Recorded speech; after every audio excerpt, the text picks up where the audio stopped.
Welcome inside the Bears Den, our first December edition. I'm A.A. Moore, Coach Sam Shade. Coach, it has been quite a ride here in 2024.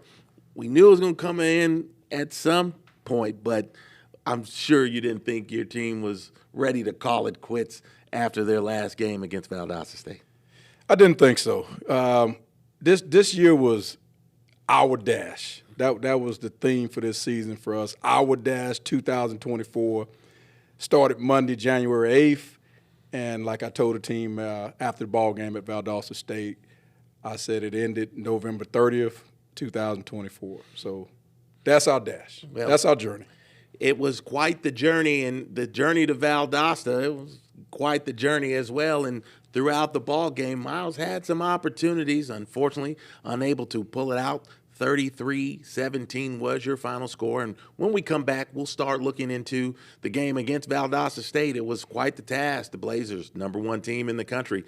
Miles tried to slay that team. We'll talk about it in a little bit. You're watching Inside the Bears Den with Coach Sam Shade.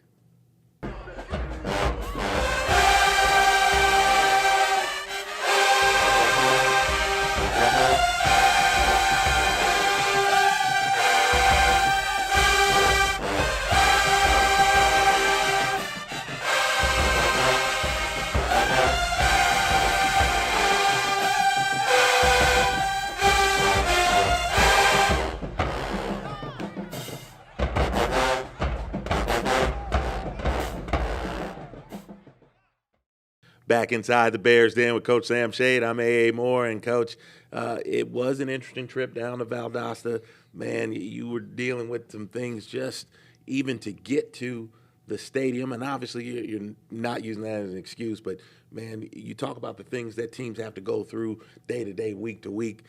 Was just something else that just kind of came up and you had to otherwise handle.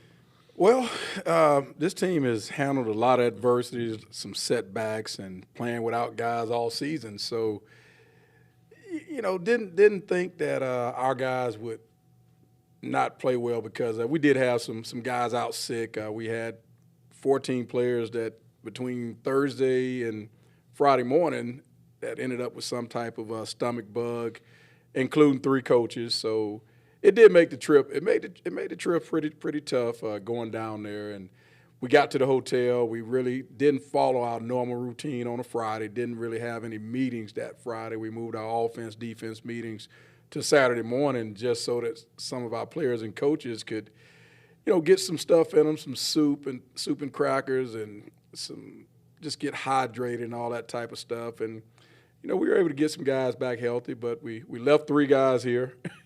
Left 3 guys at home because they were sick, and had some guys that didn't play in the game, couldn't play in the game because of it. But like I said, we still had our core group out there playing, so I don't want to take anything away from Valdosta because they're a really good football team. And Coach Tremaine Jackson, who I consider a friend, does a great job and had his guys prepared and ready to go. And we felt like we just went to our next man up mentality that we've had all season through all the injuries and things we've had. Just the next guy just step up and get it done. And we thought some of the guys did that. So what was the plan against this Valdosta team? Obviously, we talked about it a little bit. It was a change, at least as far as the things that they did compared to what happened against Carson Newman in the first-round game. Valdosta brought a different challenge. So what was the plan to kind of try to quell what they were doing coming into this ballgame? Well, it really was our plan all season, and the plan was to win up front on both sides of the ball, offensive line, defensive line, and you do that by stopping the run on defense and also by being able to run the ball on offense. And at the end of the day, you look at the stats, and I tell people this all the time. You look at the stats; they had over 200 yards rushing, and we were, was it 101 or? Yeah, it wasn't what we normally do. I know that much. Right. So that's a big stat, and for them to be able to run it on us like they were, and us not to be able to run it as much as they did. Most of the time you're not going to win that ball game unless you get a lot of turnovers, and we didn't. We weren't able to get the turnovers that we had gotten in some of the previous games. They did a really good job of making sure that they didn't give us anything as far as in the turnover game. So you start the ball game, they kick it off to you, you get the ball, and you move a little bit, but you're forced to punt, and they get the football, and your defense gets out. And again, defense had done a well of a job against Carson Newman. They had been playing lights out, coming all the way down to this ball game, but it was a couple of big plays that really set Valdosta State up early, and one of them was on a run, another one was on a swing pass. What was happening with their running back, because they were able to kind of get him out in space and do some things that normally you all have been able to contain this season? Well, you could tell that they did a really good job of scouting us, because they had a good plan for some of the defenses they were going to see out of us, and they basically put us in a situation where they would go with motion to try to, take one of our guys out of coverage and then put another guy in coverage on the running back on the swing route. And they did a good job of just really getting us off balance a little bit defensively. And, there were some plays I thought we should have made that we didn't on the swing pass and on a couple of runs. And when you don't do that, then you're not going to have success. And that did hurt us, giving up those big plays. I think one of them was like a 3rd and 8 or 7, and they swing the ball to the back. If we tackle him, we're off the field. They got to kick a field goal, but unfortunately, we give up a touchdown. And so, you get behind. It's 7-0, or actually 6-0, and you come back and you're moving the football with a chance to even the score and even possibly take a lead. And you just were missing some opportunities. Talk about some of those misses, because some of them came in the run game, but a lot of them came in the pass game. Talk about that a little bit. Well, I thought, just offensively, we weren't as consistent in the passing game as we had been in the past few games, meaning that there were some throws that we missed. There were some balls that were dropped, and just some uncharacteristic things that happened. For instance, like you're saying, they were up 6-0, and we have a chance off of a great scramble by our quarterback, by Cam. Cam Ivory did a great job of scrambling and finding Jay Andrews in the end zone. And it's one of those throws that he makes, and it's one of those catches that Jay makes, and we somehow just don't make that play. And it's just just got that feeling when we didn't make that one. I was like, I thought we'd make it, but we didn't. So that was the type of day it was. Like you said, I think we just left a lot of plays out there, not just on offense, on defense, on special teams. We just left some plays out there for whatever reason. So you end up getting the field goal. Roderick Smith boots one through, and you're still looking good. But again, they get another big play, another 30-yard plus play, and they're back in the end zone again. And now you're down 13-3, and the avalanche hasn't come yet, right? So you're behind, but you're still in the ball game. At any point, did you think, hey, maybe we need to switch it up a little bit, or were you comfortable kind of even being down 10 points? Were you comfortable with the way you were running your offense? Well, I felt like we were still in the game, obviously. I really felt like we were still in the game. I felt like we were going to settle down offensively, and I felt like we were making adjustments on defense to not give up some of the big plays that we gave up. And like you say, we get to well, first off, right before half, we throw an interception that, just was not expecting us to make that throw. And that was just a miscommunication between our quarterback and our receiver on that play. But if we don't throw the interception, I don't feel like we give up. I think it's 13-3 at halftime instead of 16-3. And we come out in the second half, and we're playing pretty good. And we get a situation where we get a personal foul because of one of our players is just playing hard. Giovanni Williams, he's playing hard, running to the ball. Quarterback is actually trying to cut back to him, and he somehow, as he's coming to make the tackle, rakes the helmet, and the helmet comes off. And we'll get to that, because that's where the game really went off the rails. But let's 3rd and 18. Right. Let's go back a little bit though.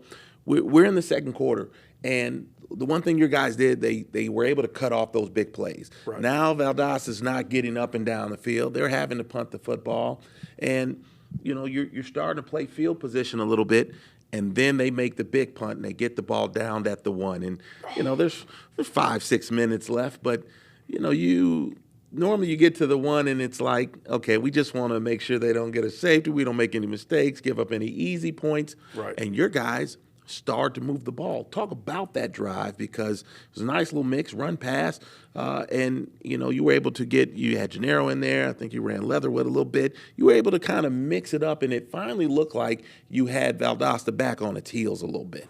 Right. I felt like we started to look like us, like we've looked most of the season, especially in the running game.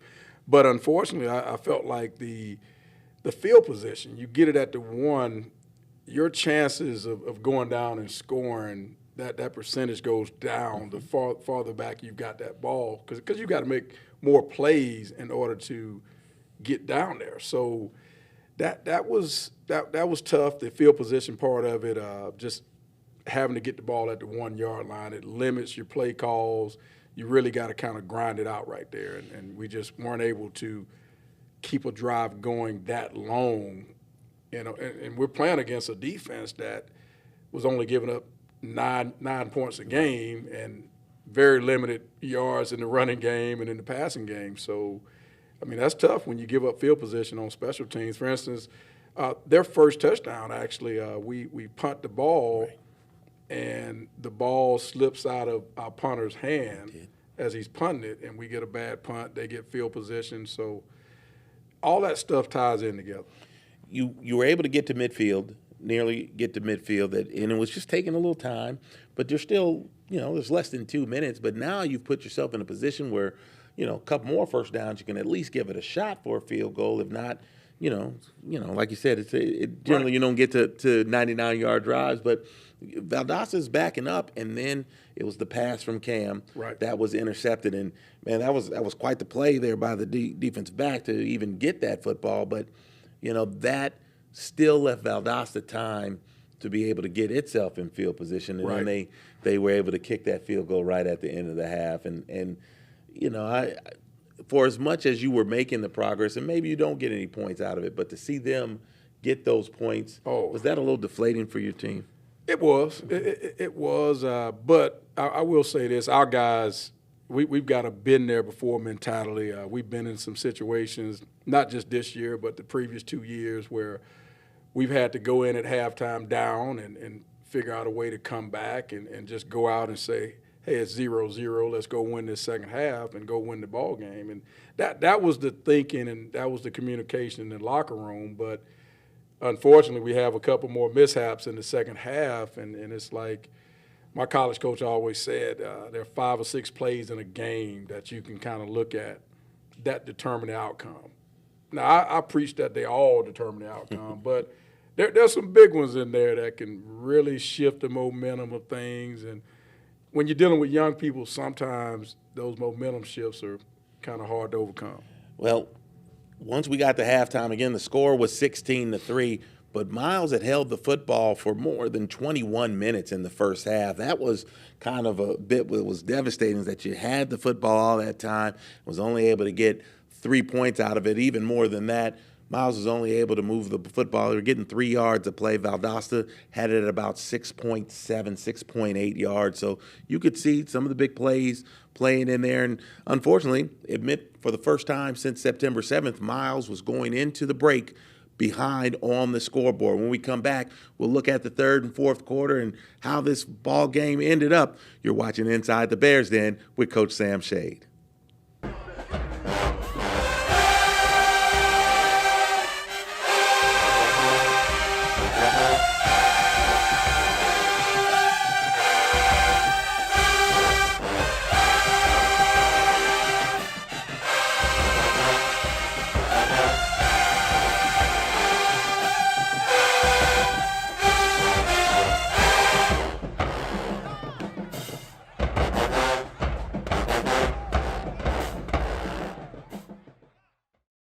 Back here inside the Bears Den, AA Moore with Coach Sam Shade. And, Coach, like I said, it's 16-3. You've got to kick off. it's not looking good simply because your offense is not able to move the ball, get it into the end zone.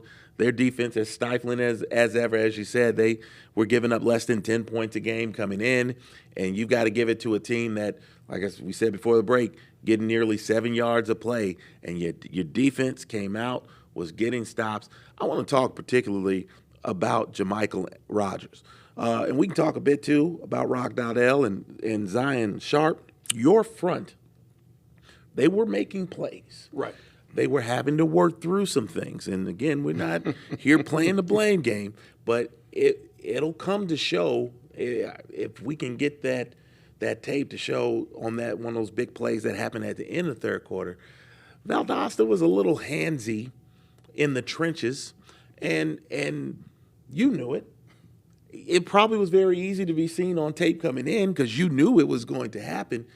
But that's, in some ways that can be good coaching too. If they're coaching you right up to the line, saying, hey, this is what you can get away with, that works well. But your guys, even in those things happening, did a good job working through some of those things that were happening. Right, they did. And those are things that you do talk about with your players, and you talk about it with the officials before the game, and you just hope that you get some of those calls, or if you don't, then maybe it's called, pretty even. So, but that's part of the game. Mm-hmm. Part of the game. So your team is working again back and forth, playing more field position.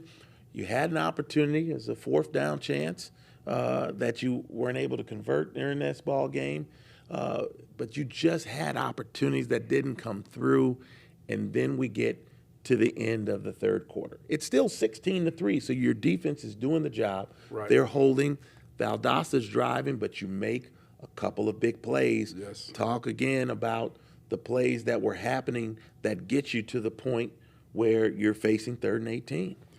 Right. So, like you said, we had some guys up front that were stepping up, and then you turn the tape on a couple situations where they were trying to throw the ball. We had good coverage on the back end, had guys working hard up front to get to the quarterback and getting him to move around and that type of stuff. And so we were able to get a couple stops, and then just matter of fact, we had the penalty to make it 3rd and 18 on them. It was a holding penalty.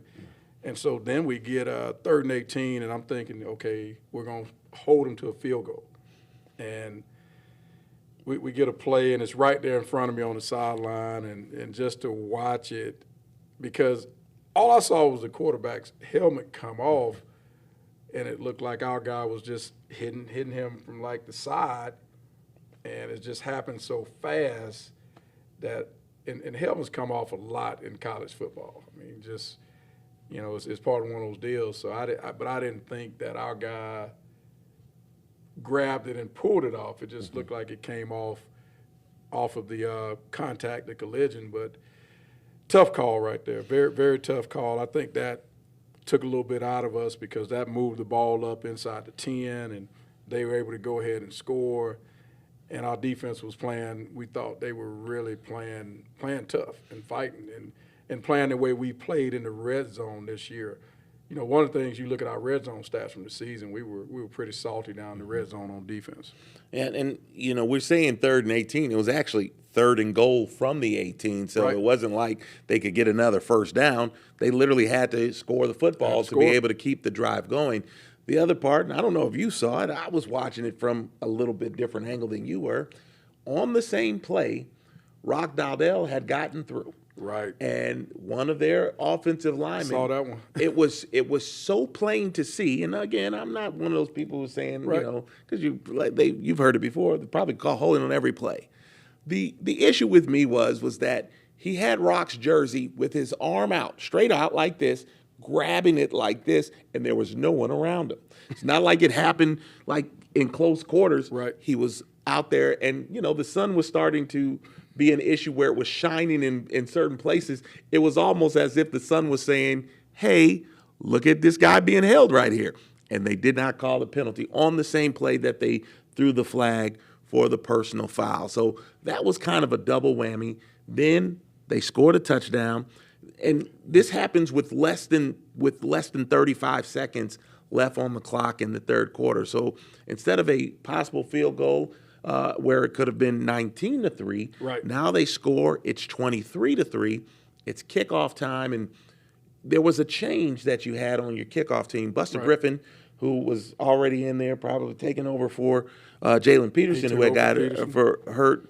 And- Griffin hurt himself earlier in And the ball actually, game. Jamari Riley, our running back, had been back there some after Peterson went down, and he was out with a shoulder injury. He's got to have shoulder surgery. He did that in the Clark Atlanta game. Actually, did in the Clark Atlanta game. So we're down to the fourth string return guy. Right. And that sun that I was literally telling you about, it was blinding even if you were standing facing the field from the sideline. right. It was Derek Davis that was back there, and he was looking directly into it. Talk about what you saw and then maybe what he said to you. Yeah, well now Derek Davis, we use a two-returner scheme, and Derek was on the left side, and we actually had to go with Aaron Frazier, who's one of our do-everything guys. He's our long snapper. He could play running back. He could play tight end. He was a senior, actually graduated in May and came back to the team and did a great job for us covering punts as a long snapper, getting downfield, but we had to use him as a returner because we had just gotten so thin and, just wasn't used to having that sun in his eyes. And, we talked to him about trying to, almost use your hand like a visor with it, and just wasn't able to get that done. And, the ball gets on the ground, and I was just like, what are the chances? Because they had been kicking the ball deep. Right. So we had adjusted back, and then they kicked it short, and he had to try to get up and get it with the sun in his eyes. And, just a great play by those guys. I don't know if that's what they were shooting for the ball to, for it to get in the sun and us not be able to handle it. But, that's what happened. That's how blinding the sun was. I called Derek Davis. Derek Davis on the other side of the field. It was Aaron Frazier, but it was really hard to see in that. And I'm sure, like you said, those are things that you work through when you play football. Any sport that's outside, you're going to come into that. But it was certainly a tough sun. The ball bounces. Valdosta falls on it on their own 13. They get a penalty called, and then next play, right up the middle, touchdown. Right. And so in the span of 7 seconds off of the clock, with less than 40 seconds left in the third quarter, Miles goes from being down 16-3 to 30-3. And if there was air that was still left in the balloon, man, it seemed to have eked out right about then. Well, it definitely felt like it did at that point. It's tough when you go on the road and then you're defensively. I know that was tough for our guys because there were two big plays right there. There was the penalty called on the 3rd and goal from the 18, and then we turn around and they've got to go right back out there after the kickoff when they're thinking, okay, we get a break. And unfortunately, we have that play on the kickoff, and that really hurt us. But actually, our guys kept fighting. We come back, we scored 2 touchdowns. We're still fighting at it, and I actually had a chance on the onside kick with about 5 minutes left, I think, we got a good kick out of it. We actually did, but we just weren't able to get down and recover it. So kept fighting, which we've done that all year. And, I don't feel like we ever gave up. I think they just had the momentum and the ball bounced their way a few more times than it bounced our way. Right. On that onside kick, I think it ended up getting pushed out of bounds, but it was in play to be recovered and step or two away from being able to get that ball and possibly score again. The first score came on a 6-yard touchdown pass from Cam Ivory to Jay Andrews. Right. The second score, very good play, good catch there by Frank Pierre on a 20-yard catch, fading to the back end of the end zone. And so you were able to get a couple touchdowns, 17 points against a team that doesn't give up 10. Right. Even that they came late, they came. And so that's something that you can hang your hat on as you close out your season on the field. I'm sure it was tough. Some guys knowing they may have probably played their final game of football. And you as a coach, you're around these guys all the time. And, you've had your dreams and have lived your dreams on the field. They have dreams too. How tough is it to have that last conversation in the locker room after the game was completed?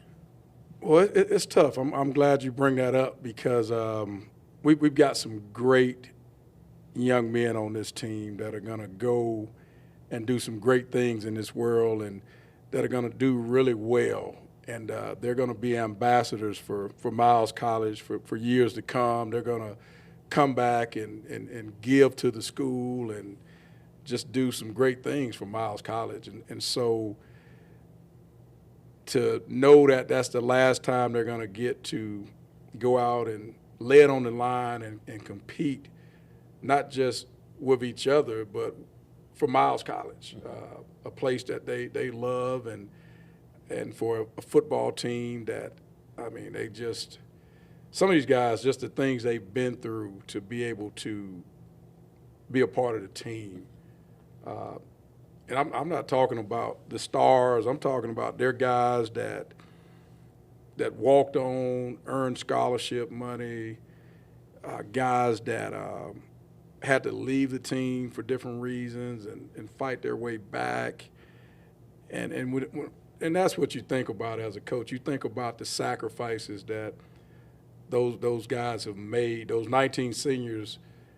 You think about the sacrifices that they made and just the things they've done for Miles College, the history they made this year. You think about all that stuff and where they came from the 1-9 season, and even before I got here, not knowing who the head coach is going to be and trying to decide whether to stay or go, all that type of stuff. So it's definitely something that I got a little choked up about it because when you're coaching a team, those guys, they become like nephews or sons or just family, and so it was tough. But like you said, we had a great run. It was a great journey. They're going to take some lessons with them that are going to last a lifetime, and I just tell them all the time. I say, well, look, they're going to celebrate the 2024 Miles College Golden Bears at some point, at 10 years from now, 15, 20, and I just tell them, look, I hope I'm there with you. If I'm not, celebrate for Coach a little bit. Well, it was certainly a season to celebrate here in 2024. Again, 10 wins, 10 of them in a row. You come into this game, you have won as many in a row as the other team. Right. It doesn't happen very often where two teams come in with double-digit win streaks. And so, to think that you did that, you won a conference championship, you hosted a playoff game, you won that playoff game, and you were in it, standing toe-to-toe with the number one team in the country. Like Coach said, this is something that's going to be talked about around here for a long, long time. And future iterations of this ball club, of this program, are really going to have to step it up to reach the levels that this program reached in 2024. We're going to take one more quick break, and when we come back, we'll talk about what's going on as the offseason begins to commence for the football coaching staff and look at some other things going on at Miles College. You're watching Inside the Bears Den with Coach Sam Shade.